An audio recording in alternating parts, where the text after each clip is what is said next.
Radhe Radhe student. आज हम लोग एक कहानी सुनेंगे। ये कहानी है एक हाथी की। हाथी का नाम था छोटू। और हाथी क्या है? पृथ्वी का सबसे बड़ा पृथ्वी का सबसे बड़ा जानवर कौन सा है? स्थल यानी जमीन का सबसे बड़ा जानवर कौन है? हाथी। तब जो हाथी था छोटू, वो बहुत ताकतवर था, लेकिन वो बहुत ज्यादा घमंडी था। वो छोटे छोटे जानवरों को परेशान करता रहता था। कभी जाके किसी के ऊपर से किसी को नीचे गिरा दिया, तो कभी वो बोलता था कि देखो देखो मैं तुमसे बड़ा हूँ, देखो देखो मेरा पैर कितना मोटा है। तो सबको ऐसे परेशान किया करता था। ऐसे ही एक बारी चींटी गई, मतलब चींटी का नाम था चिंकी। चिंकी गई नदी के किनारे पानी पीने, और छोटू भी पानी पी रहा था। तो छोटू तो शरारती था ही। छोटू ने क्या किया, अपने सूंड में पानी भर के चींटी के ऊपर ऐसे मारा, जैसे फुहारे की तरह नहीं मारता है ना, जैसे पाइप की तरह।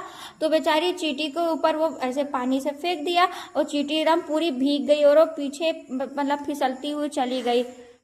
लेकिन वो चुप रही, वो कुछ नहीं बोली कि जाने दो, कभी मेरा भी दिन आएगा तब इसको बताएंगे। फिर एक दिन क्या हुआ, जंगल में कुछ शिकारी आ गए, और वो लोगों ने पहले गड्ढा खोदा। गड्ढा खोदने के बाद उसके ऊपर से घास पत्ते ये सब रख दिया, जिससे कि पता न चले कि यहाँ पे गड्ढा है। अब छोटू अपना मस्त होके इधर उधर घूम रहा था। घूमते घूमते जाके उसी गड्ढे में गिर गया। तो फिर चिल्लाने लगा, बचाओ बचाओ बचाओ, मुझे बचाओ मुझे बचाओ। तो फिर उसके बाद चिंकी को दया आ गई। चिंकी सोची कि अब मैं क्या करूं, इसको तो मुझे बचाना ही पड़ेगा।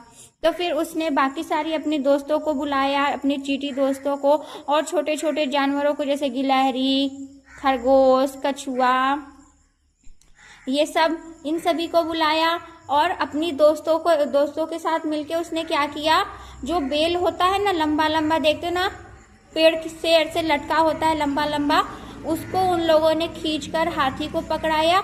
और जो छोटे छोटे जानवर थे उन लोगों ने मिट्टी डाली, जिसकी वजह से मिट्टी के ऊपर पैर रख के और बेल के सहारे हाथी बाहर आ गया।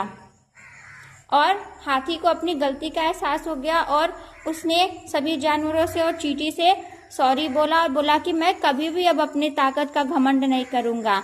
तो आप लोगों के लिए क्वेश्चन है, बताइए इस कहानी से हमको क्या सीख मिली? हाँ, वेरी गुड। कभी भी घमंड नहीं करना चाहिए। हाँ, और कभी भी अपने आप को ताकतवर और दूसरे को कमजोर नहीं